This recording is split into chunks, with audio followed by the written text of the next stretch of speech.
अरे कही हनी मने बाटे घर के समाचार हो।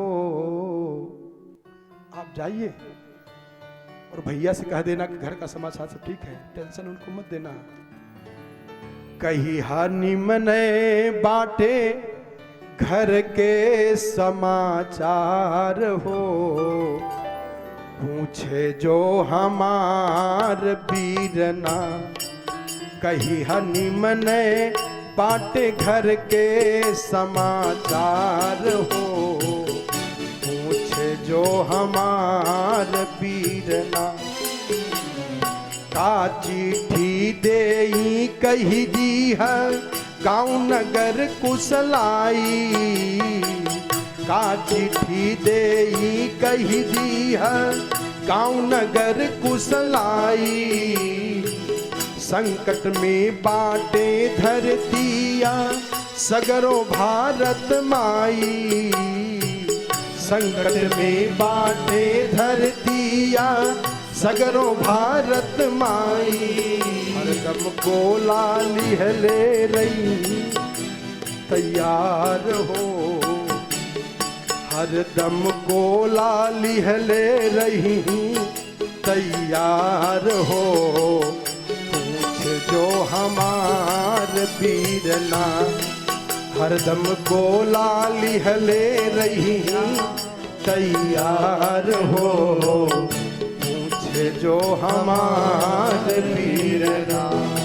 बहन का संदेशा जरा देखो, भाई के लिए कहवा रही है कि जन कहिया बाबुल जी के उबटल रहल सांस। जन कहिया बाबू जी के उबटल सांस। भैया से मत बताना कि पिताजी को दमा हो गया है। जन कहिया बाबू जी के उबटल रहल सांस। जन कहिया बाबू जी के उबटल रहल। जन कहिया की घरवा होला पेरे पेर उपास। जन कहिया की घरवा होला पेरे पेर उपास। ना तरोवई लगी हवन सुकुहार हो। ना तरोवई लगी हवन सुकुहार हो, पूछ जो हमार बीरना। कही हनी मने बाट घर के समाचार हो, पूछ जो हमार बीरना। अंतिम संदेशा दे कितना मार्मिक है। भैया से कह दे, मना रही है, भगवान से मना रही है, अपने भाई भौजी के मित्र को समझा रही है। हाथ पकड़ के ले गई, आंगन में दिखाई क्या? एक थार में राखी सिंदूर थैले रही सजाई। एक थार में राखी सिंदूर थैले रही सजाई। कहिया भौजी मांग के टिकी राखी बांधल जाई।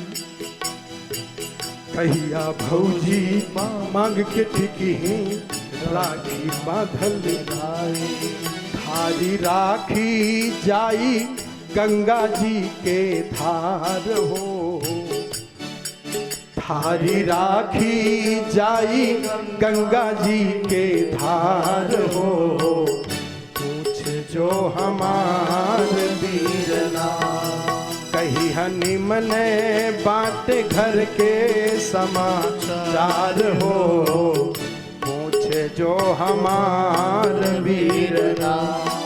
कही हनी मने बाट घर के समाचार हो, पूछे जो हमार बीरना।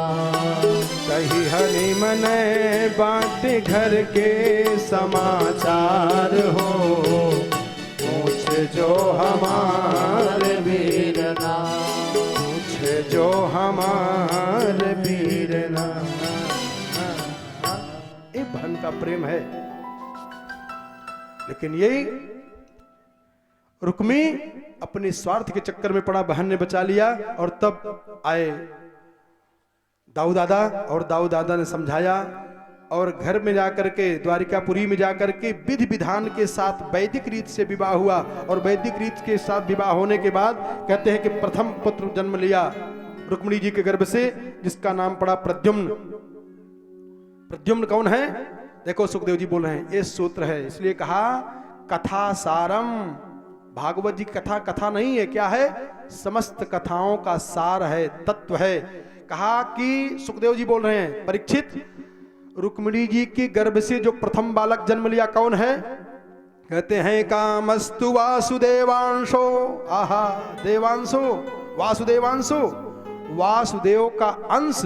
अरे दग्ध प्राग रुद्र मन्युना, जो भगवान शंकर जी ने अपने तीसरे नेत्र से कामदेव को जला दिया था।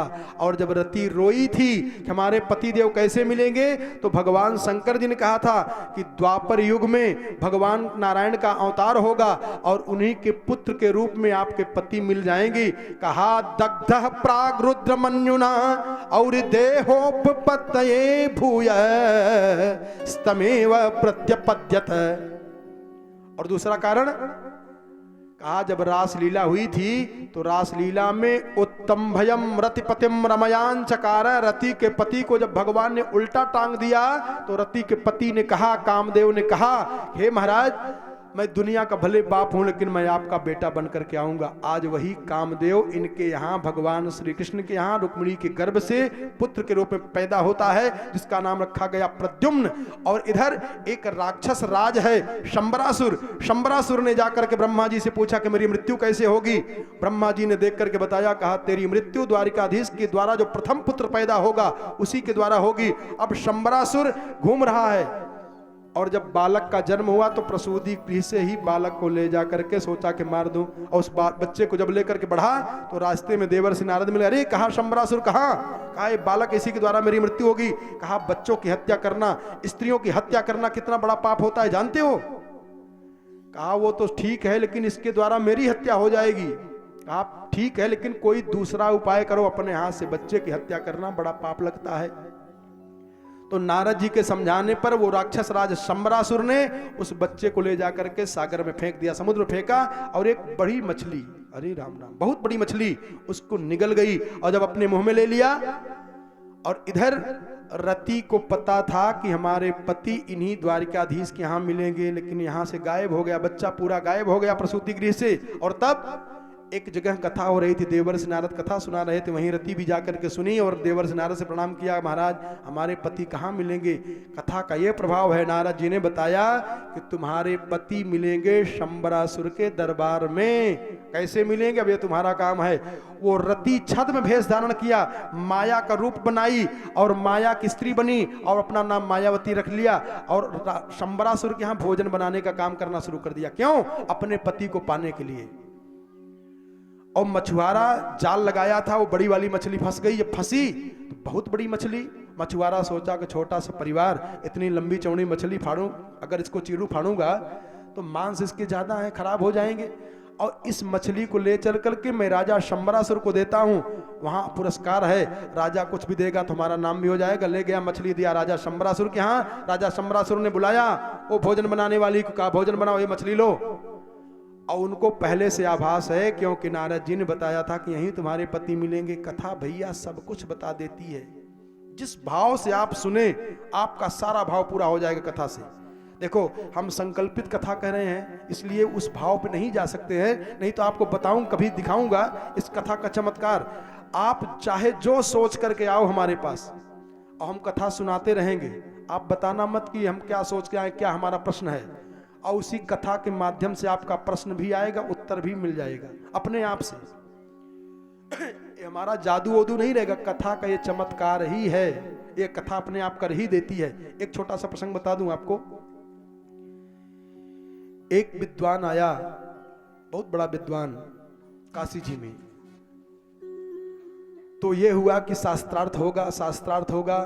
तो सब लोग सोचे कि ठीक है शास्त्रार्थ किया जाए। ये हुआ निर्णायक कौन हो। जब रात में सब सोए तो शंकर जी ने स्वप्न दिया कि निर्णायक बनाइए तुलसीदास जी महाराज को। अब काशी के पंडितों की बुद्धि चकराए कि बताओ इनको विद्वान, अब क्या यहाँ वेद वेदांत पे भाषण होने है, लेकिन अब यह कि स्वप्न में आया तो बनाया उन्हीं को जाएगा। तो जब गए, ध्यान देकर के समझना, जब सब लोग पहुंचे तो पहला चमत्कार बाबा ने दिखाया कि 5 पान लिया, अपने शिष्य को दिया, कहा जितने लोग आए हैं सबको बांट दो। तो चेलवा सोचा कि इनको समझ ही में नहीं आ रहा, इतनी लोग इतनी जनता बैठी है, अब 5 पान दिए, कहा फाड़ना मत तोड़ना मत, सबको बांट दो। लेकिन गुरुजी का आदेश, अब चेला पान बांटने लगा, सब पान सबको दे भी लिया, 5 पान बच्चा का बच्चा रह गया। अब वो खुश हो गया, अरे अरे अरे कोई न कोई चमत्कार होगा।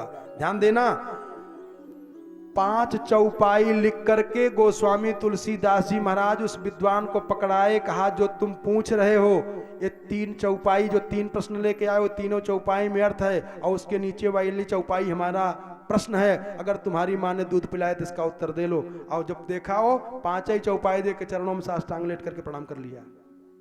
ये शास्त्र है, एक कथा है,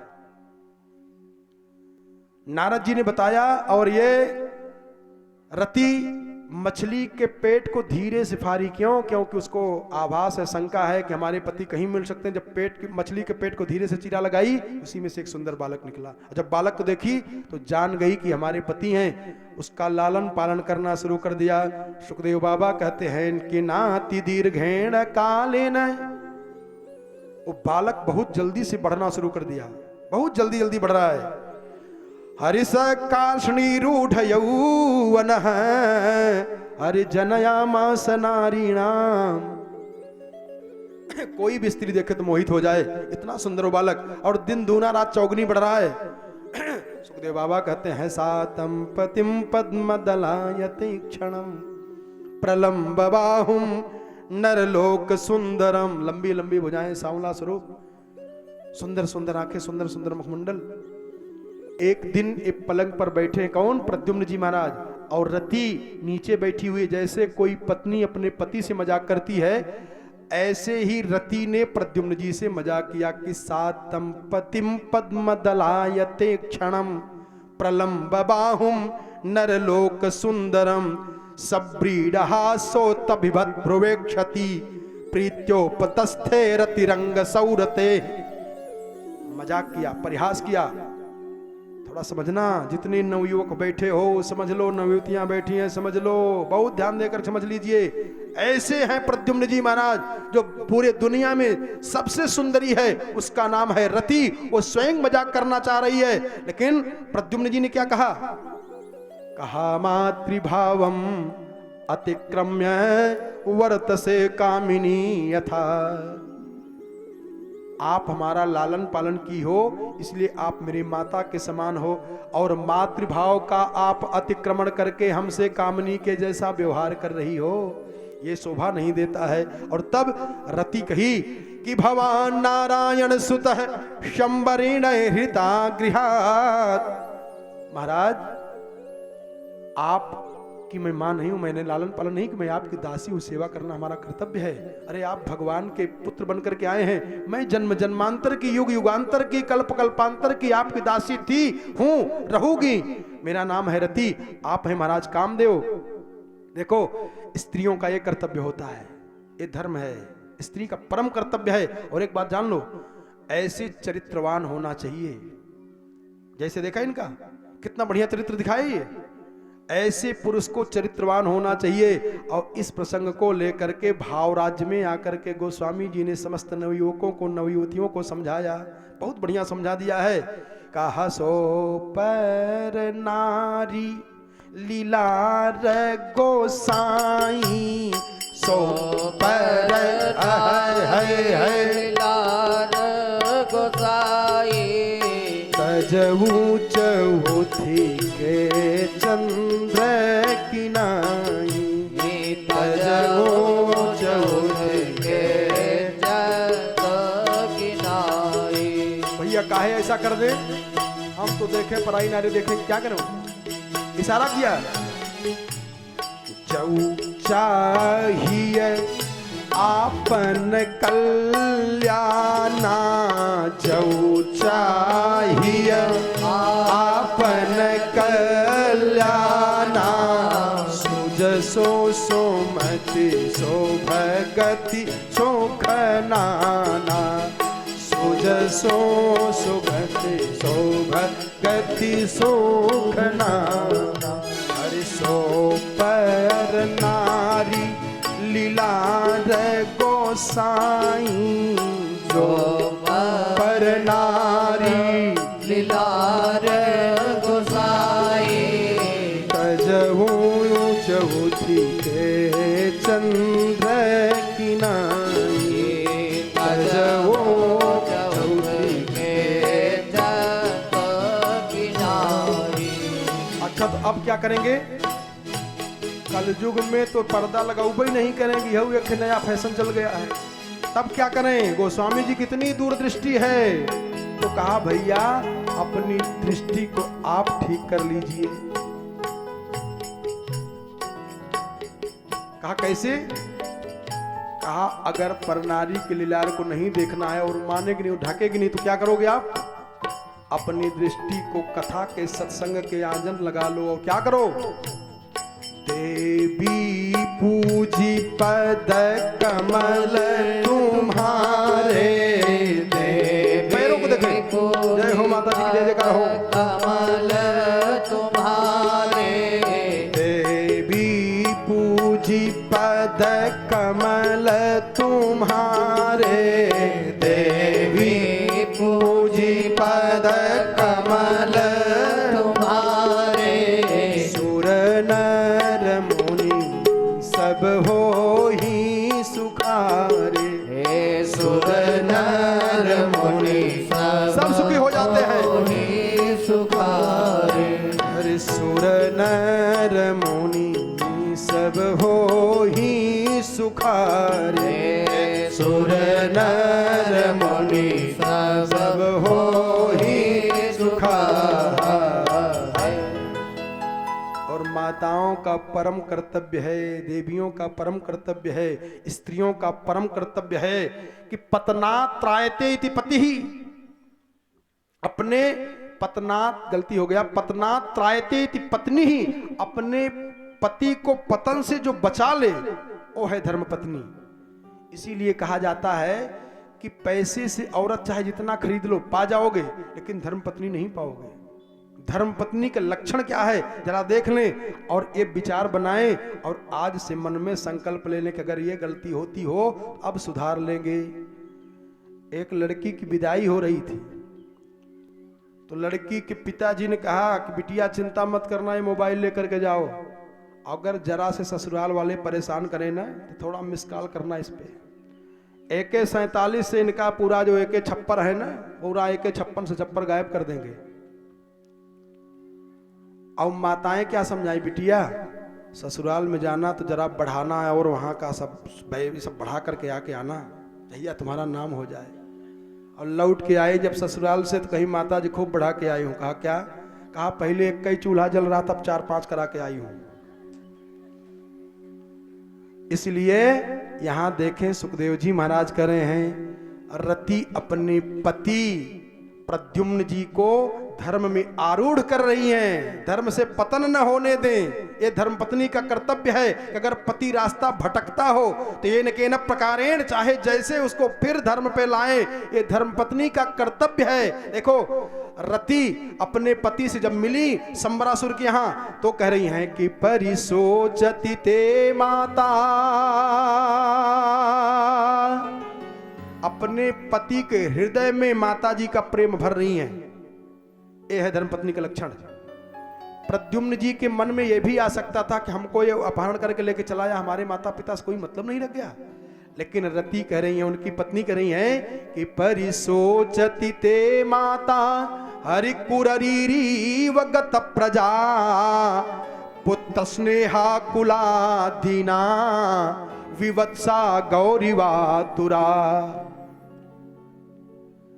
आपकी माता आपके विरह में कुररी पक्षी के जैसे विलाप कर रही हैं, रो रही हैं। अब माता का प्रेम आ गया कि नहीं आ गया? और तब भुजाएं फड़क गई प्रद्युम्न जी की, इस दुष्ट को मैं मार करके अपनी माता जी के पास जाऊंगा। तब रति ने कहा कि नहीं नहीं महाराज, ये मायावी है, इसे नहीं मार पाओगे, इससे ज्यादा 10 गुना माया मैं जानती हूं, मैं आपको माया सिखाऊंगी तब इसको मार पाओगे। और तब रति ने अपने पति प्रद्युम्न जी को माया की विद्या सिखाई। फिर माया के द्वारा प्रद्युम्न जी ने शंबरासुर का वध किया और आकाश मार्ग से दोनों गए, रति और प्रद्युम्न जी महाराज। और जब देखी रुक्मिणी जी तो रोने लगी, कहा अगर आज मेरा बेटा रहा होता तो ऐसे बहू भी आ जाती, ऐसे बेटा आ जाता। नारद जी ने कहा कि रहा नहीं होता, आपका ही बहू है, आपका ही ये बेटा है, आपकी ही बहू है। और तब कहते हैं कि दोनों रहने लगे। सुखदेव जी महाराज कहते हैं कि परीक्षित, ऐसे ही एक राजा हुए और उन्होंने भी अपनी लड़की का विवाह कर दिया। कहा कैसे? कहा राजा ने अपनी लड़की सत्यभामा का विवाह कर दिया। कहा महाराज कैसे? कहा सुनो, एक राजा थे जिसका नाम था सत्राजित। सत्राजित ने बड़ी कठिन तपस्या किया और कठिन तपस्या करके भगवान सूर्य नारायण से समंतक मणि प्राप्त कर लिया। देखो ये तपस्या का फल है, समंतक मणि मिली। और उस मणि की विशेषता है कि 8 भार सोना रोज देती है। आदि व्याधि बीमारियां नहीं रहने पाती हैं। क्या करें? और उस मणि को जब पाया, कौन? सत्राजित। तो सत्राजित के पास भगवान ने कहा कि इस मणि को आप दे दीजिए राजा को, राजा इस मणि के द्वारा जो सोना प्राप्त होगा उससे प्रजा का पालन हो। सत्राजित ने कहा ना, गर्मी में मर गए हम, तपस्या करते करते मणि दे दूं राजा को, रानी को, कुछ भी हो जाए मैं मणि दूंगा नहीं। और तब जब नहीं दिया तो उसी मणि को उसका भाई मांगा प्रसेनजित, और प्रसेनजित को सत्राजित ने दे दिया। मणि पहन करके जब गया तो मणि में इतना चमक है कि घोड़ा चकाचौंध हो गए, रास्ता भटक करके वन में चले गए। और जब वन में चले गए तो मारा गया घोड़ा और प्रसेनजित भी, मणि गायब। सत्राजित राजा ने भगवान को झूठा कलंक लगा दिया कि इन्होंने मणि मांगा था और मैंने मणि दिया नहीं, इसलिए हमारे भाई को मरवा करके इन्होंने मणि ले लिया।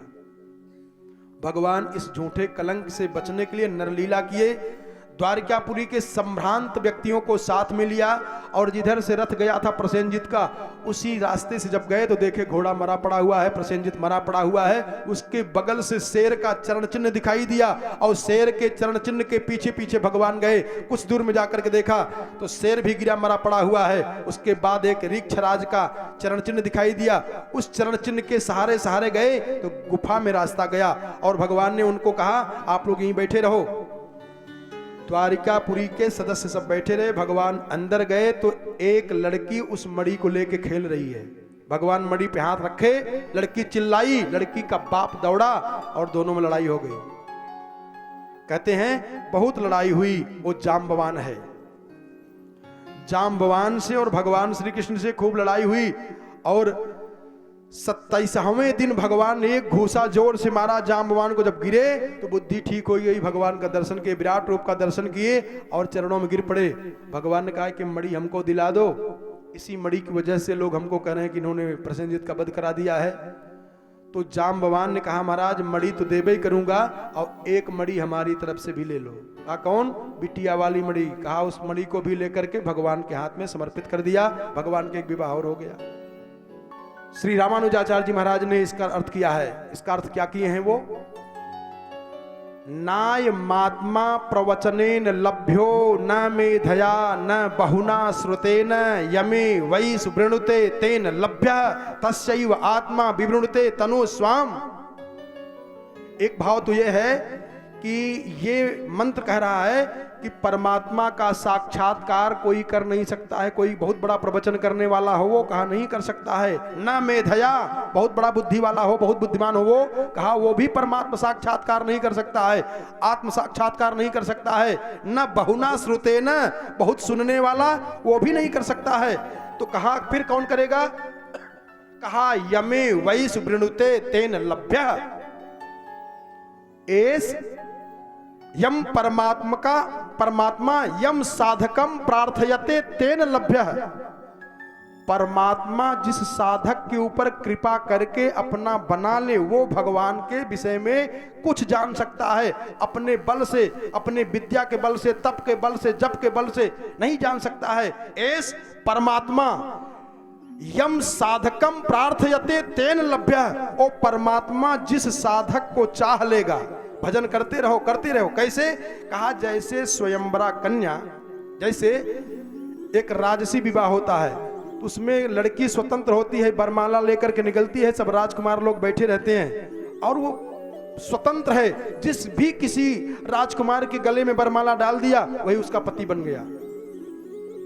कहा ऐसे ही वो परमात्मा अनंत कोटि ब्रह्मांड नायक का जो मालिक है, परमात्मा है, परात्पर परब्रह्म है, वो इतना स्वतंत्र है कि जिस जीव को चाह ले उसका वर्ण करके अपने विषय में समझा सकता है, अन्यथा कोई प्रवचन से, स्वाध्याय से, तपस्या से नहीं प्राप्त कर सकता है। पूज्यपाद धर्म सम्राट स्वामी करपात्री जी महाराज ने भी इस मंत्र पर अर्थ किया है, शंकराचार्य जी ने भी मंत्र किया है, गोस्वामी जी ने भी इसका अनुवाद किया इस मंत्र का। जरा गोस्वामी जी के शब्दों में देखें, इस मंत्र का अनुवाद जब उन्होंने किया, नायमात्मा प्रवचनेन लभ्यो न मेधया न बहुना श्रुतेन यमे वै सुवृणुते तेन लभ्यः तस्यैव आत्मा विवृणुते त्वनु स्वाम। और गोस्वामी जी ने डिम डिम घोष कर दिया है कि नाना पुराण निगमागम सम्मतम यद रामायणे निगदितम क्वचिदन्यतोपि, इस कठोपनिषद के मंत्र को भी अनुवाद करके उतार दिया। सोई जानई जय ते हो जनाई, सोई है सोई ते हो जनाई, जानत तुम ही होई जा हो जानत तुम ही होई जाई, सोई जानई जही देव हो जाना हो जानई,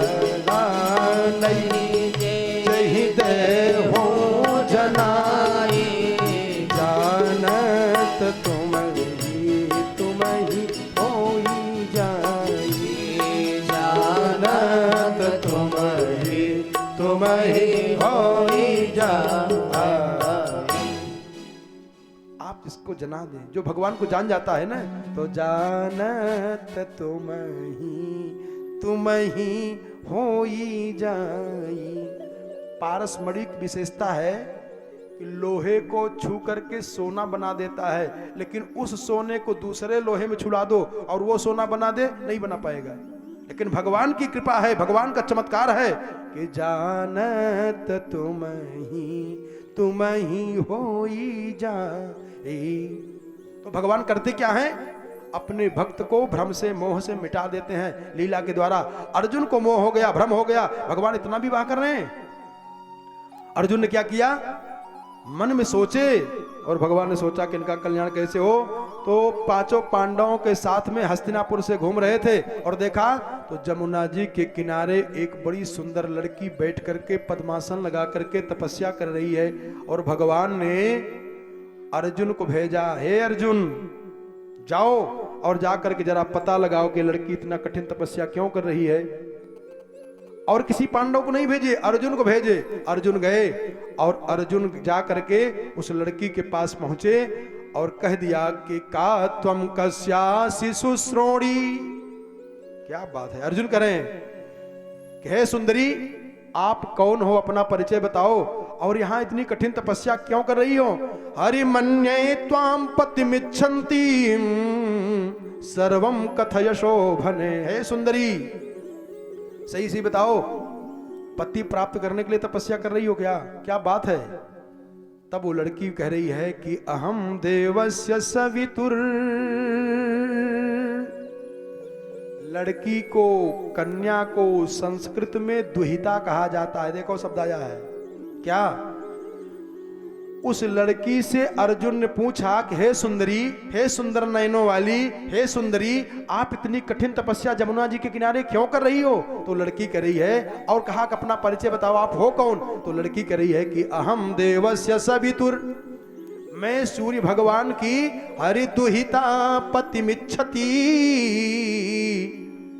दुहिता माने लड़की, मैं सूर्य नारायण की लड़की हूं और मैं पति प्राप्त करने के लिए तपस्या कर रही हूं। तो अर्जुन ने कहा कि कैसा पति चाहती हो। कहा विष्णुम वरेण्यम वरदम तपः परममा स्थितः। भगवान नारायण को अपना पति बनाऊंगी अर्जुन ने कहा कि कुछ सुनबो की हो कि यहीं बैठ के तपस्या कर रही हो, अन्न जल छोड़ करके? कहा क्या? कहा कई विवाह कर चुके हैं,